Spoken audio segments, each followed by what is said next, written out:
Hace pocos días se desarrolló el 23º Congreso Argentino de Nutrición.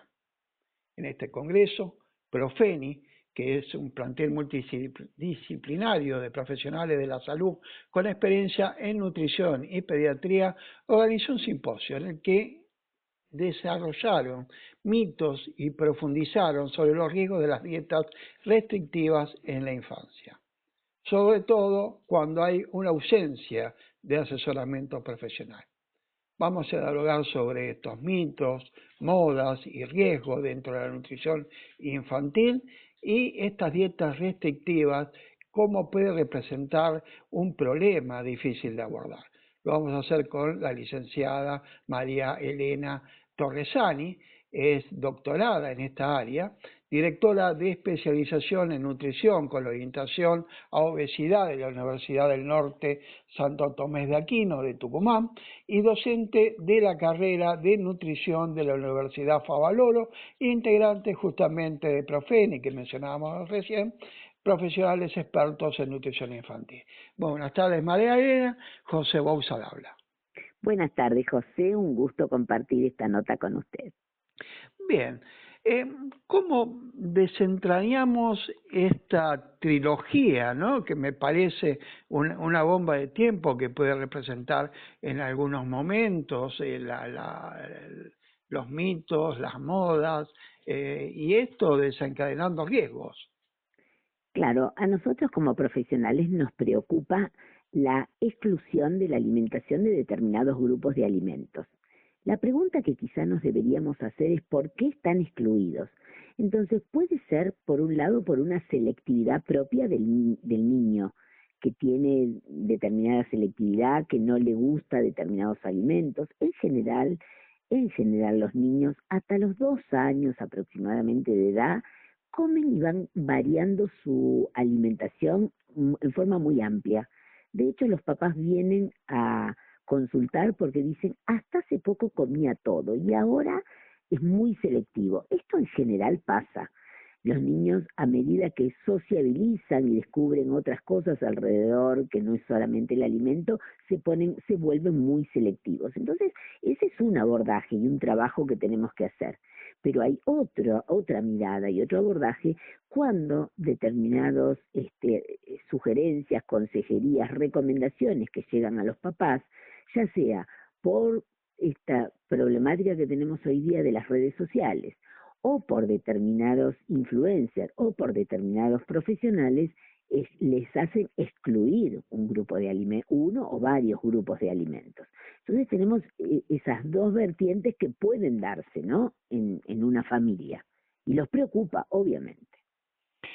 Ahora pensando en esta situación de la privación de determinados nutrientes en la dieta, yo me acuerdo cuando era chico y se veía a un niño pequeño y gordito, rozagante, llamaba la atención, decía, qué lindo que es, qué gordito que está, como un elogio.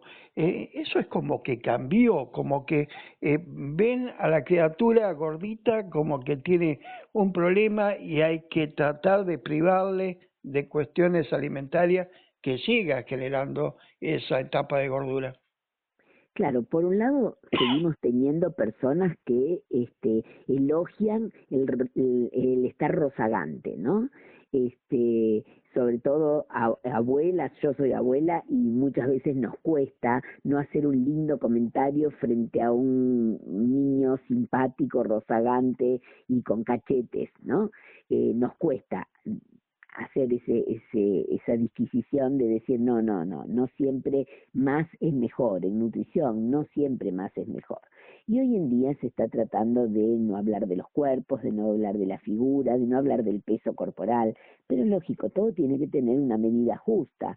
Entonces, no podemos caer en un extremo de déficit nutricional y de que cuanto más bajo peso mejor, pero tampoco cuanto más rellenito mejor, ¿no? Entonces, por eso es el acompañamiento profesional para ir percentilándolo a lo largo del tiempo al niño y que vaya siguiendo los cánones de estructura y de contextura acorde a la edad a través del tiempo.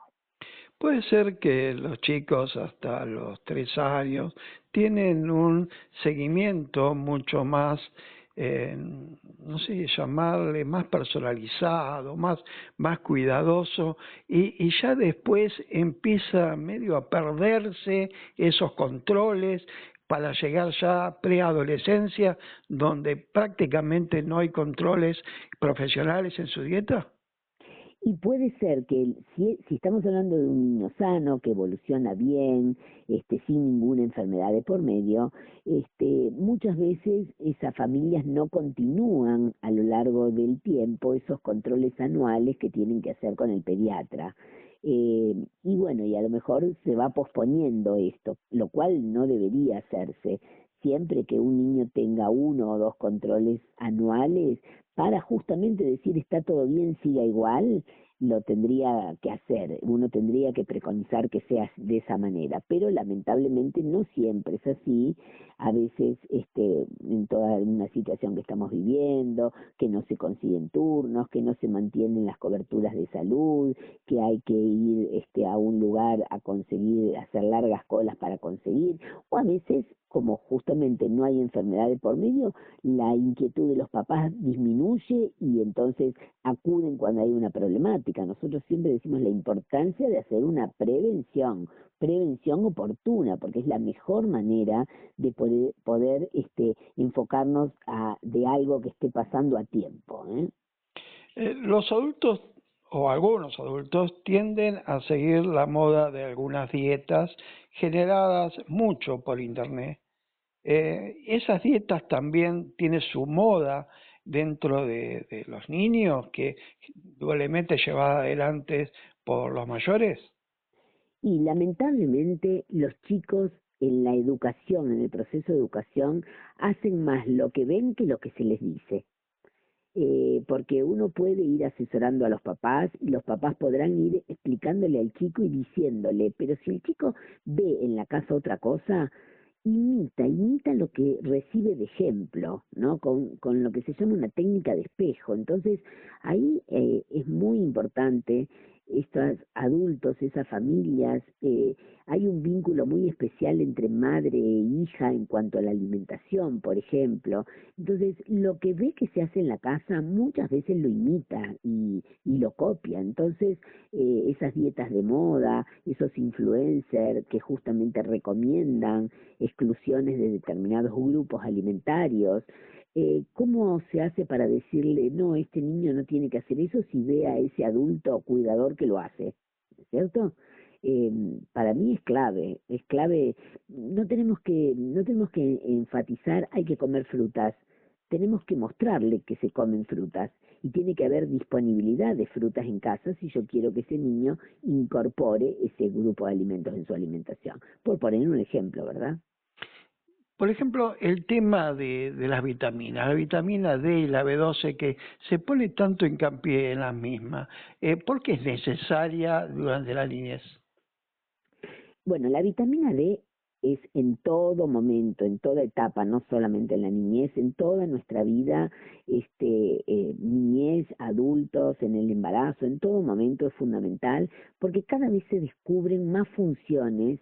Al principio solamente se hablaba de las funciones esqueléticas, lo importante que era, por ejemplo, para la absorción de calcio a nivel óseo, pero con el tiempo se fueron estudiando y aparecen muchísimas funciones extraesqueléticas en la vitamina D, más allá de la parte ósea, en toda la parte inmunitaria, en toda la parte de absorción de otros nutrientes, en la parte de formación de la masa muscular, tienen muchísimas funciones. Entonces es clave y es fundamental primero dosarla y después, si es necesario, suplementarla, porque tenemos poco aporte, si ya hay déficit, poco aporte de vitamina D en los alimentos.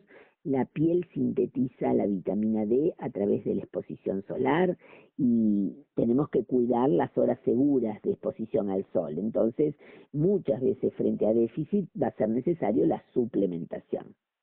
Y Esas, respecto a la... Sí, sí, perdón. en esa suplementación, eh, tiene que estar controlada por un profesional, me imagino, o hay una actitud que puede tomar los padres de decir, bueno, hay que darle determinados suplementos vitamínicos. No, no, la vitamina D particularmente es una vitamina de característica liposoluble, es decir, que se deposita en hígado y primero no se debe suplementar si no está dosada y no está en falta la misma. Y si es necesario suplementar, solamente con la estricta indicación médica y la monitorización a través del tiempo de cómo va llevando esa ingesta de vitamina D. No, no. Eso Tratamos surge, siempre de cubrirlo con alimentos. Los alimentos lácteos serían la principal fuente de vitamina D y la luz solar, ¿no? Pero si se mide, se dosa la vitamina D y la misma está baja, ahí será necesario suplementar. eso surge de análisis periódicos que se debe hacer a los niños. Sí, sí, sí, de controles que el médico va a saber evaluar cuando sospecha que hay déficit de vitamina D y ahí es muy probable que se dose, que se mida. ¿Cada cuánto es conveniente hacer análisis para los niños, preadolescentes y adolescentes?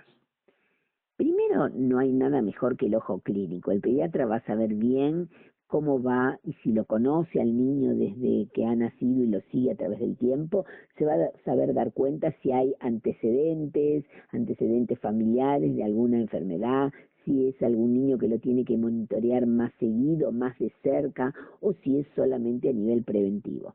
Entonces, en verdad, no siempre se hacen de entrada análisis de sangre, primero porque es invasivo y muchos niños se ponen molestos, lloran y demás. Pero cuando ese profesional sospecha de alguna alteración, enseguida hace la indicación, ¿no es cierto? Pero no siempre se hace de rutina siempre un análisis de sangre, salvo que haya situaciones de sospecha o que ya el niño empiece a crecer. Cuando es un poquito más grande se empieza a hacer un chequeo de base, decimos nosotros, de inicio, y en función a cómo está ese análisis de base, ahí determinarán con qué asiduidad es frecuente volver a pedirlo. Licenciada María Elena Torresani, si le pido una conclusión de estos temas que hablábamos, de los mitos que hay, ¿cuáles serían? Y a mí me parece que lo importante es siempre buscar un asesoramiento profesional.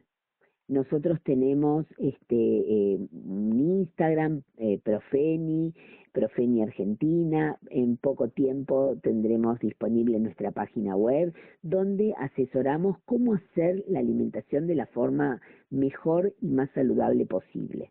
Entonces, buscar sitios oficiales, sitios serios para asesorarse. Ante una duda puntual, consultar con un profesional, con su profesional, consultar con el médico pediatra, consultar con el licenciado en nutrición, que van a hacer que los van a poder asesorar perfectamente frente a la problemática particular que consulte esa familia. Y que la exclusión de grupos alimenticios es preferible tratar de evitarla. Siempre decimos que en una alimentación variada, que formen parte de todos los grupos de alimentos, es la mejor forma de cubrir la mayor parte de las necesidades nutricionales de ese niño que va creciendo.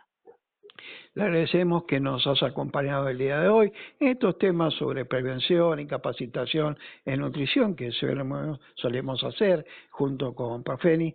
Así que hasta la próxima oportunidad, licenciada María Elena Torresani. Bueno, muchísimas gracias a ustedes por la invitación. Buenas tardes. Buenas tardes.